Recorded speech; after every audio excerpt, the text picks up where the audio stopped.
വിശ്വപ്രസിദ്ധി ആർജിച്ച മൂക്കെന്ന് പറയുന്നത് പോലെയാണ് വയനാട്ടിലെ വിശ്വപ്രസിദ്ധി ആർജിച്ച കല്ല് ഇല്ലേ. 330 കുടുംബങ്ങൾക്ക് 300 സെന്റ് സ്ഥലം വാങ്ങിച്ച് പുനരധിവസിപ്പിക്കാൻ രാഹുൽ ഗാന്ധിയെ കൊണ്ടുവന്നിട്ട കല്ല് നമ്മുടെ മുമ്പിലുണ്ടല്ലോ. തെരഞ്ഞെടുപ്പ് കാലമാണ്, സ്ഥാനാർത്ഥികളെല്ലാം പ്രചരണ തിരക്കിലാണ്. അതേസമയം എറണാകുളം പറവൂരിൽ വി.ഡി. സതീശൻ പ്രതിപക്ഷ നേതാവ് മത്സരിക്കുന്ന മണ്ഡലത്തിൽ ഒരു വ്യത്യസ്തമായ പ്രചരണ പരിപാടി നടക്കുകയാണ്. വി.ഡി. സതീശൻ ചില കല്ലുകൾ ഇട്ടു, പക്ഷേ പുരോഗതിയൊന്നും ഇല്ല എന്ന രൂപത്തിൽ ഇപ്പോൾ മോർണിംഗ് വാക്ക് നടത്തുകയാണ് ഡിവൈഎഫ്ഐയുടെ നേതാവ് ജയ്ക്കുണ്ട് എൻ്റെ കൂടെ.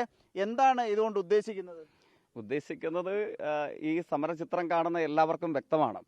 ഇതൊരു പ്രചരണ പരിപാടി മാത്രമല്ല, ഇത് കേരളത്തിന് പറവൂർ നൽകുന്ന ഒരു സന്ദേശമാണ്. അതായത് 2018-19 കാലയളവിൽ പ്രളയാനന്തര കേരളത്തെ വീണ്ടെടുക്കാനുള്ള വിശാല പദ്ധതിയുടെ ഭാഗമായിട്ടാണ് MLA എനിക്ക് തോന്നുന്നു വിദേശത്ത് അടക്കം പോയി പണം പിരിക്കുകയും ഈ പദ്ധതിയുടെ പേരിൽ പുകൾപ്പറ്റ അദ്ദേഹത്തിന്റെ പല പ്രഭാഷണങ്ങളും നമ്മുടെ പുനർജനിയുടെ പേരിലുള്ള പുകൾപ്പറ്റ പല ബർമിംഗ്ഹാം പ്രഭാഷണങ്ങളും നമ്മുടെ പബ്ലിക് ഡൊമൈന് മുമ്പിലുണ്ട്.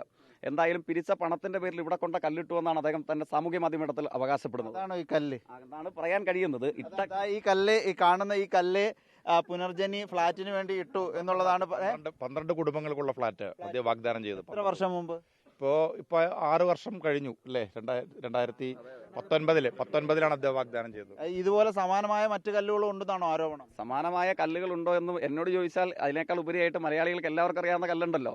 വിശ്വപ്രസിദ്ധി ആർജിച്ച മൂക്കെന്ന് പറയുന്നത് പോലെയാണ് വയനാട്ടിലെ വിശ്വപ്രസിദ്ധി ആർജിച്ച കല്ല് ഇല്ലേ.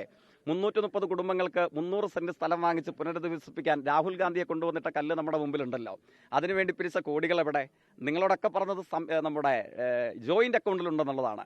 2-3 ദിവസം മുമ്പ് നാമനിർദ്ദേശ പത്രിക സമർപ്പിച്ചപ്പോൾ വെറുതെ ഒരു കൗതുകത്തിന് വേണ്ടി നമ്മൾ നോക്കി ജോയിന്റ് അക്കൗണ്ടിൽ പണമുണ്ടോ. ജോയിന്റ് അക്കൗണ്ടിൽ ഒരു പണവുമില്ല വയനാട് സംബന്ധിച്ച്. അപ്പോൾ ഇങ്ങോട്ടേക്ക് വരുന്ന വഴിയിൽ ഏതോ ഒരു അദ്ദേഹത്തിന്റെ ആരാധക സംഘമായിരിക്കാം നിലപാടുകളുടെ രാജകുമാരൻ എന്ന് പേര് വെച്ചിരിക്കുന്നത് കണ്ടു. പറവൂരിലെ കല്ല് മുതൽ വയനാട്ടിലെ കല്ലിന് വരെ സംസാരിക്കാൻ നാവുണ്ടായിരുന്നെങ്കിൽ എഴുന്നേറ്റ് എന്ന് പറഞ്ഞേനെ. നിലപാടുകളുടെ രാജകുമാരനല്ല, നുണകളുടെ കുമാരനാണ് കേരളത്തിന്റെ പ്രതിപക്ഷ നേതാവ് എന്നുള്ളത് അല്ലേ. കൃത്യമാണ്. ഈ കല്ലിന് മുന്നിലാണ് ഇവരുടെ മോർണിംഗ് വാക്ക് അവസാനിപ്പിച്ചിരിക്കുന്നത്. അതൊക്കെ ഒരു പ്രതീകാത്മകമായ ഒരു സമരം കൂടിയാണ്. ഏതായാലും ഈ രൂപത്തിലുള്ള വ്യത്യസ്തങ്ങളായ പരിപാടികളാണോ ഈ പറവൂരിൽ MLA കൊണ്ട് ഒരു ഗുണമില്ലെന്നാണോ? അതെ, അദ്ദേഹം ഈ ചാനലിലൂടെയെല്ലാം നടത്തുന്ന വലിയ വായ്ത്താരികൾ കാണുമ്പോൾ പറവൂർ ജനത അന്തം വിട്ടിരിക്കുകയാണ്. പറവൂരിൽ ഇതൊന്നും ഇല്ലല്ലോ. ഏറ്റവും 140 നിയോജക മണ്ഡലങ്ങളിൽ ഏറ്റവും പിന്നോക്കാവസ്ഥ നേരിടുന്ന പശ്ചാത്തല സൗകര്യങ്ങൾ പോലും ഇല്ലാത്തൊരു മണ്ഡലമാണ് ഈ പറവൂർ എന്ന് പറയുന്നത്. ഒരു മാറ്റം ഉണ്ടാവും. ഇത്തവണ ഉറപ്പായൊരു മാറ്റം ഉണ്ടാവും. ജനങ്ങൾ ചിന്തിക്കണം. ഇത്ര പിടിപ്പുകെട്ട ഒരു നേതാവിന്റെ വാഗ്ദാനങ്ങളിൽ കുടുങ്ങിപ്പോവാതെ പറവൂരിൽ വലിയൊരു മാറ്റം ഉണ്ടാകുമെന്നാണ് നമ്മൾ പ്രതീക്ഷിക്കുന്നത്.